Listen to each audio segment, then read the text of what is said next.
Once a week, Indira's story woke up early. Like before the sunrise early. Stars still in the sky early. I'm sure you know the feeling, my dear reader.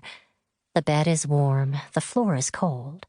Even the moon watches you, one eyebrow raised, a little unsure why anyone would get up at that hour. If you know the feeling, then you know exactly how Indira felt as she got ready that morning. She lit a single candle in the corner of her shack and started getting dressed. It was one of the few times that having just one outfit to her name came in handy. Even in the semi-dark, she never ended up putting on mismatched clothes, because these were her only clothes. She slid instinctually into a pink homespun shirt. The tunic was cinched at the waist by a well-worn leather belt from which a silver hammer hung. She packed her bag with the 2 biscuits she'd saved from the day before. Her stomach growled a little because of the skipped meal, but she knew from experience that it was worth it. All packed up, she snuffed her candle and slipped quietly outside. The stars twinkled overhead.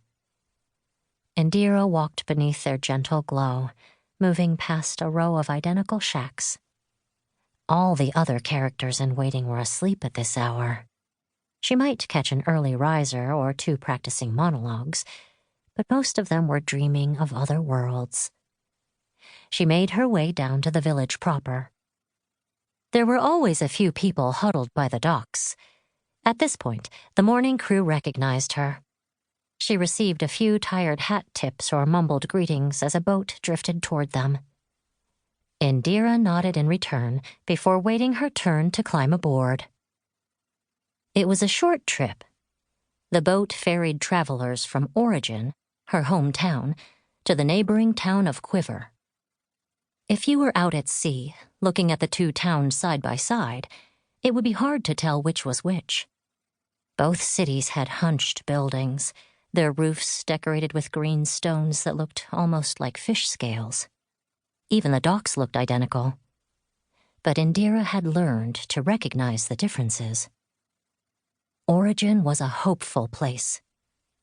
It was full of characters who could still be chosen, who were still waiting to be invited to Fable, to be trained at Protagonist Preparatory. Quiver, on the other hand, was populated by characters who hadn't been chosen. Characters like her brother. Indira disembarked with the other travelers. Quiver's streets felt particularly abandoned and sad this morning. Indira always shivered a little as she navigated through the alleys, following the familiar turns to reach her brother's apartment. The door looked more like the entrance to a cupboard than an apartment, but Indira kept that thought to herself. She knocked twice. "Pizza delivery service." Inside there was rustling. It took another second of fiddling for her brother to work the stubborn lock open.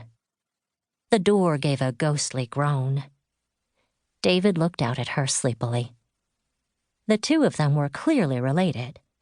Both boasted the same amber-brown skin, dark hair that never behaved, and wide cheeks that, unfortunately, old ladies always wanted to pinch.